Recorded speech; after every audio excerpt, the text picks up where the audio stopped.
조병로 증인에게도 묻겠습니다. 오전에 답변을 보니까 저는 좀 황당했습니다. 네. 조병로 증인이 백혜룡 증인에 대해서 전화한 것에 대해서 전혀 문제가 없다라는 식으로 이야기를 하는데요. 사건의 진행 상황에 대해서 확인 문의하는 게 사리에 맞고 합당한 일입니까? 조병로 증인? 예, 아니오로만 답해 주시면 되겠습니다. 국정감사 아니요, 예, 아니오로만 답해 주십시오. 합당한 일입니까? 일단 국정감사 차원에서 아니요, 네, 요청. 조병로 증인 사건의 진행 과정에 대해서 확인하고 문의하는 게 경찰 공무원으로서 합당한 일이냐고 물었습니다. 합당한 일입니까? 일단 답변하세요. 사리에 맞고 합당한 일이냐고요. 국정감사 오전에 차원에서 그렇게 답변하셨잖아요. 전혀 죄가 없다. 난 잘못한 게 없다라고 답변하셨잖아요. 국정감사 차원에서 업무 협조가 왔고 언론 브리핑 내용 중에 세관 직원 언급 여부 그래서 사리에 맞고 합당하다. 그런 차원에서 했고 제가 되돌아보면 자, 경찰 소관 그만하시고요. 네. 조지호 청장님께 묻겠습니다. 며칠 전 언론 보도를 보니까 자천승이 아니라 자천을 시킨 거다. 조병로 증인에 대해서 그렇게 말씀하신 바 있죠. 예. 방금 조병로 증인께서 심각한 이야기를 하셨습니다. 국정감사를 핑계를 대면서 기관과 기관 간에 여러 가지 이야기를 할 수 있다라는 식의 이야기를 하는데요. 청탁금지법하고 사건문의 금지제도 위반 사항 아닙니까? 위반입니다. 자, 그런데 경찰의 경무관이라고 하시는 분이 저렇게 답변하는 거 그냥 두고 봅니까? 그리고 저런 부분들에 대해서 아무런 조치를 취하지도 않은 게 이게 말이 됩니까? 사건의 외압 여부를 떠나서 액면으로 드러나 있는 상황만 놓고 보더라도 경찰의 고급 간부가 사건 진행 과정에 대해서 기관에 확인하고 문의하는 게 아무런 죄의식 없다고 이야기하는 거가 심각한 상황 아닙니까? 보통 국민들은 저런 짓 못합니다. 명백히 잘못된 거 맞습니다. 빽 있는 사람들만 하는 겁니다. 높은 자리 있는 사람들만 하는 짓이에요. 경찰 고급 간부가 이거에 대해서 국회 청문회장에 와서 아무런 죄의식도 없이 당당하게 이야기합니다. 의원님, 이게 말이 됩니까? 의원님 제가 말씀할 필요 조용히 하시고요. 경찰청장한테 제가 질의하고 있습니다. 경찰청장 조지호 증인 어떻게 생각합니까? 잘못된 거 맞습니다. 좋습니다. 뒤에 인천세관장 앉아주십시오. 다음은 이번 사건에 대해서 백혜룡 경정의 징계와 관련해서 좀 살펴보겠습니다. 조지호 청장 인사청문회에서 말씀하신 건 집중수사 지휘 사건으로 있기 때문에 보고할 의무가 있고 공보규칙을 위반했다라는 취지로 말씀을 주셨습니다. 다음 PPT 봐주시면요. 애초에 국민신문고에 민원이 접수돼가지고 서울청으로 이송되고 감찰이 개시되고 징계가 진행되는 이런 스토리라인입니다. 국민신문고에 민원을 접수하신 분이 혹시 누군지 조지호 청장님 알고 계십니까? 그건 잘 모르겠습니다. 혹시 뒤에 경찰 배석하신 분들 중에 알고 계신 분 계십니까? 관세청장님 알고 계십니까? 저희 직원 중에 한 사람이라고 알고 있습니다. 맞습니다. 이번 사건의 주요 피의자로 조사받던 분이 국민신문고에 민원을 접수한 사안입니다. 맞습니까? 관세청장님? 예, 그런 걸로 알고 있습니다. 자, 그러면 액면으로만 보겠습니다. 주요 피의자가 신문고에 민원을 접수해서 억울해서 할 수 있습니다. 그런데 그걸 서울청에서 조사해서 감찰 개시하고 징계를 내린 흐름입니다. 저는 이게 국민적 상식으로 볼 때 여전히 말이 안 된다고 생각을 합니다. 제가 하나하나 따져볼게요. 공보규칙 위반으로 징계받은 게 이전에도 있었는지 3년 사례를 보니까 단 한 번도 없었습니다. 오로지 백혜룡 경정이 유일한 사례였습니다. 단 한 건 있었는데 이거는 자신의 SNS에 사건 내용을 올린 겁니다. 그리고 다음 PPT 봐주시면요. 공보 책임자는 미리 보고해야 된다라고 되어 있는데 최초 보도 이후에 관련 보도가 528건이나 나왔습니다. 그러면 이 528건에 대해서 모두 보고해야 된다는 논리예요. 경찰이 지금 백혜룡 경정을 징계한 사유는 저는 도저히 말이 안 된다고 생각을 하고요. 백혜룡 경정 마지막으로 수사 외압과 관련해서 이러저러한 여야 간에 여러 가지 이야기가 있을 수 있다고 생각을 합니다. 하지만 열심히 수사를 했고 수사팀을 이끌었던 백경정의 입장에서 보면 너무나 억울하죠. 경찰 역대급 수사를 하고 실적을 올렸고 그걸 보고했는데 돌아오는 것은 오히려 징계입니다. 그리고 수사팀은 뿔뿔이 흩어지고 그리고 한 10여일 동안 그 결정적인 순간에 수사를 못했습니다.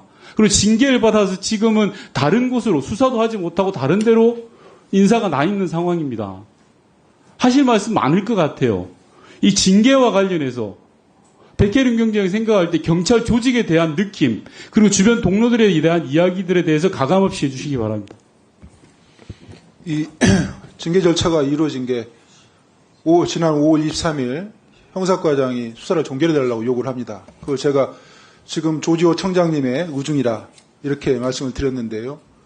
예, 그 명을 수명하지 않았기 때문에 이런 결과가 발생했다고 저는 생각을 하고 있습니다. 지금 저는 수사 기록도 수사팀하고도 소통을 할 수가 없습니다. 제가 이 수사 기록 관련해서 언론에 언급을 하면 또 다른 징계가 예상되어 있습니다. 위법한 징계임을 알고 있음에도 제가 이의 신청을 했음에도 단 한마디 언급도 없고 어떻게 절차가 진행되는 그런 얘기도 없습니다. 위법한 명령을 했으면 일단은 위법한 행정명령 했으면 일단은 원상회복이 먼저고요.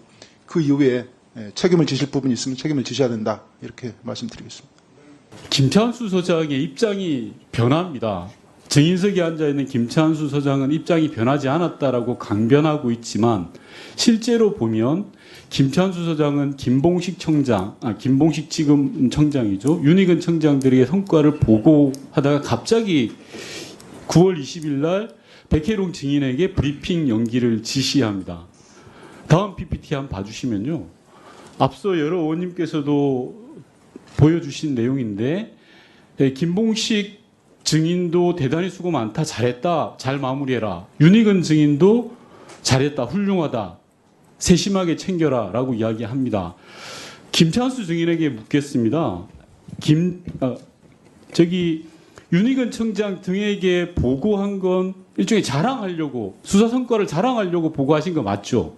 그것도 일부 있습니다. 일부 있는 게 아니라 그게 전부겠죠? 아닙니다. 당시에 잠깐 제가 질의를 할게요. 네, 그렇습니다. 예.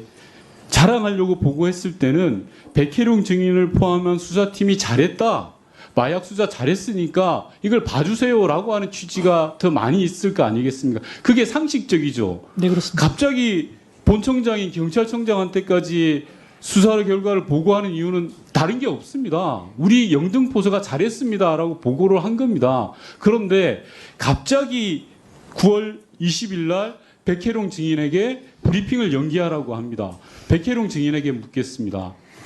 브리핑과 관련해서 김찬수 증인과 충분히 논의가 되었던 게 맞죠? 브리핑뿐만 아니고 모든 수사 과정을 경찰서장님과 예, 좋습니다. 그러면 그 이전까지 9월 20일 이전까지 브리핑에 대해서 또는 수사 관련된 내용에 대해서 김찬수 증인이 단 한 번이라도 증인에게, 백혜룡 증인에게 잘못되었다, 아니다라고 한 적이 있습니까? 없습니다. 자, 이러니까 많은 국민들이 의심을 갖는 겁니다. 수사 성과를 자랑하기 위해서 경찰청장에게도 보고하고 직속상관에게도 보고했던 내용을 갑자기 입장이 바뀌는 겁니다. 브리핑 준비까지 부하 직원과 다 맞췄던 거를 하지 말라고 그런 겁니다. 자, 그러면 여기서 누가 거짓말을 하고 있을까요? 백혜룡 증인께 묻겠습니다. 김찬수 증인이 9월 20일 날 용산 이야기를 한 게 맞죠? 분명합니다. 김찬수 증인에게 묻겠습니다.